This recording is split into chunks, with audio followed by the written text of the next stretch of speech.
तो स्वामी जी भी ये कह देते हैं कि लगता है इनकी जो है बुद्धि कमजोर हो गई कि ये भागवत में चली जाती, घर का कुछ काम नहीं। लेकिन भागवत भवसागर से पार करती है जीव को। इसलिए अपने आप को ऐसा बनाइए, और संत जो है हमेशा जीवन को कल्याणकारी बनाते हैं। तो समय बदला, और समय धीरे धीरे धीरे धीरे जब बदलता चला गया, राजा परीक्षित को कलयुग ने बताया कि मैं कलयुग हूं। उसने कहा बताओ तुम चाहते क्या हो? जो मैं यहाँ रहना चाहता हूं। जो अच्छा यहाँ रहना चाहते हो? तो 4 स्थान कलयुग को रहने के लिए दिए। सुरापान, शराब पीना, द्यूतम जुआ खेलना, स्त्रियम जहां स्त्री प्रसंग होता हो, और सोना कलहबाजी। ये 4 चीजें। जुए में कपट के रूप में कलयुग का वास है। इसलिए एक देश ऐसा है इस्लाम देश, वहां जुआ खेलना मना है। वहां बाहर लिखा है इस्लाम देशवासियों के लिए जुआ खेलना मना है। इस्लाम देश में जुआ नहीं खेलता, लेकिन वहां पर फिर भी एक जुआ घर खुला हुआ है। एक बार हम भी देख आए हैं उस जगह को। हमने पूछा भाई यहाँ लिखा है देशवासियों के लिए जुआ खेलना मना है, तो कौन खेलते हैं? उन्होंने कहा सब भारतीय लोग आकर के खेलते हैं। तो जुए में कपट का वास है, और शराब मद के रूप में है। वैश्यावृत्ति जो है कुत्सित काम है, और सोना कहते हैं हिंसा को। किसी निरपराधी को मारना हिंसा कहलाती है। तो कलयुग को कलह भी प्रिय है, बेईमानी का धन भी कलयुग को प्रिय है। बेईमानी के धन में भी कलयुग वास करता है। जिम प्रतिलाभ लोभ अधिकाई।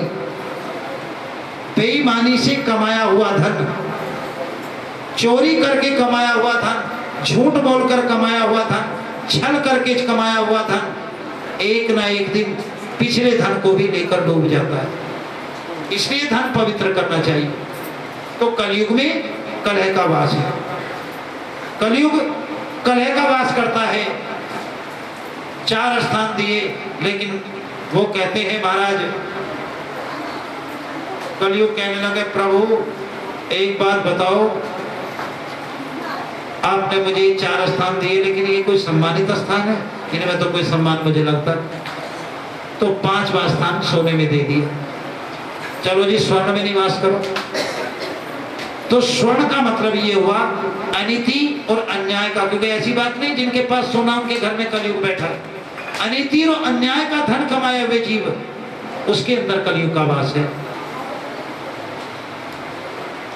अब 5वां स्थान मिलते ही, मौका देखते ही, जरासंध का जो मुकुट था उस पर विराजमान हो गई कलयुग। राजा परीक्षित ने पूछा तुम दोनों कौन हो? तुम इनको कौन किसको लिए घूमते हो? तो उसने कहा मेरा नाम पृथ्वी है, और ये जो 3 पैर टूटे हुए हैं इसका नाम धर्म है। कलयुग में धर्म के 3 पैर टूट चुके हैं। कौन कौन से? दया, तप और दान और धर्म। धर्म के 4 चरण हैं, दया, तप और दान और धर्म। ये चारों ही चरण कलयुग में एक ही चरण है, उस प्रभु का नाम। येन केन विदितीने, जितना तुम नाम लोगे नाम ही कल्याण करेगा।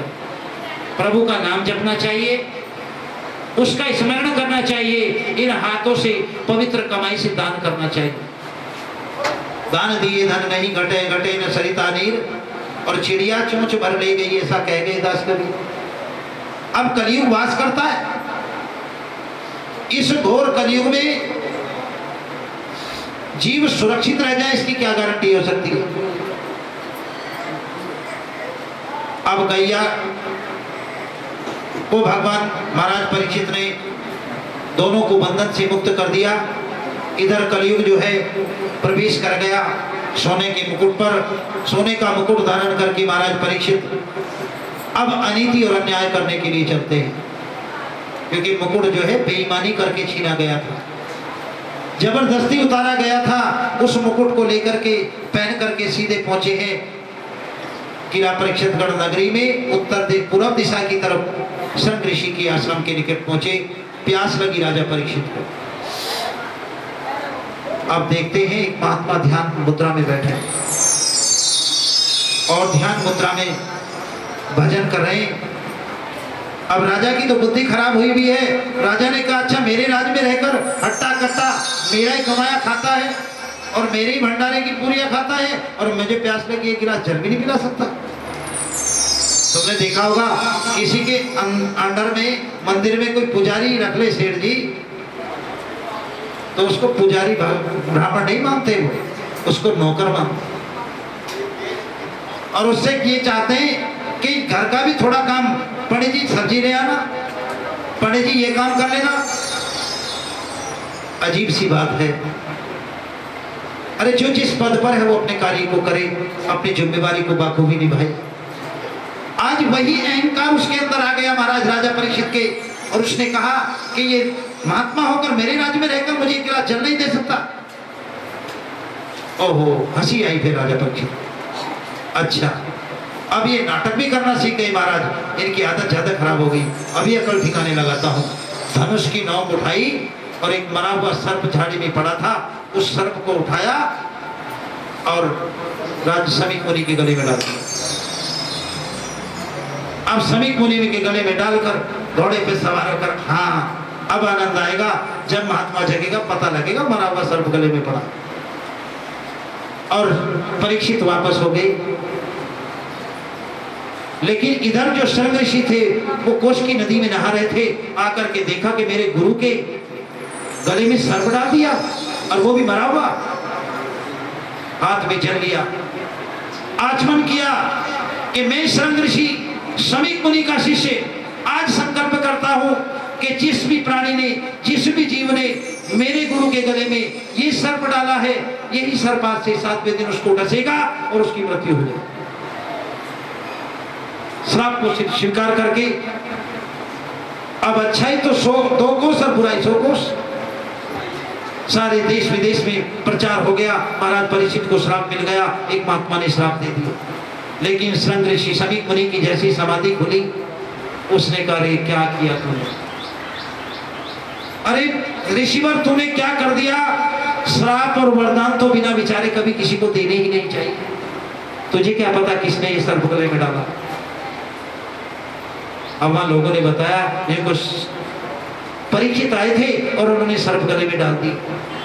तुरंत अपने शिष्यों को भेज दिया, जाओ भागकर जाओ और कह दो कि उसके पास आयु से तो 7 दिन की है, मरेंगे, मृत्यु को प्राप्त हो गए। और जाकर के एक ही बात कहना कि सुबह शाम भजन कर ले, मुक्ति का जतन कर ले। सुबह शाम भजन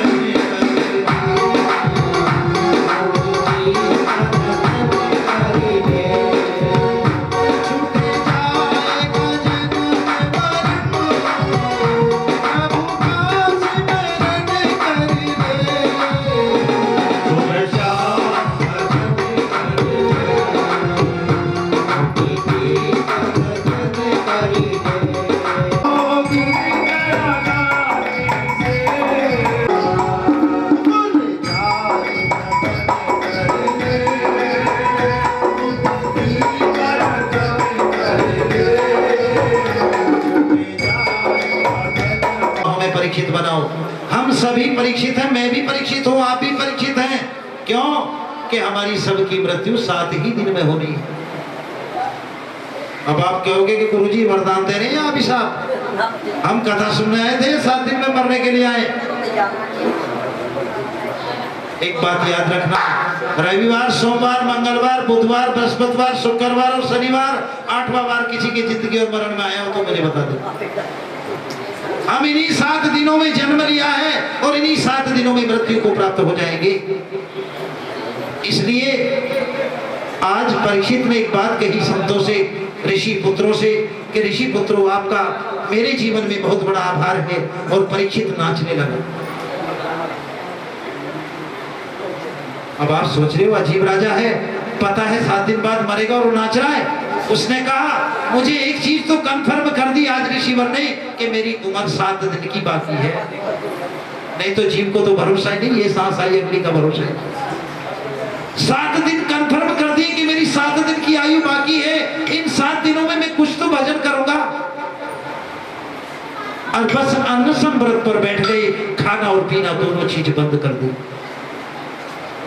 उद्यालक, पिप्पलाक, चवन, अंगिरा, उलस्त, हजारों ऋषियों का तांता लग गया कि सब परीक्षित के उद्धार के लिए कोई उपाय ढूंढो।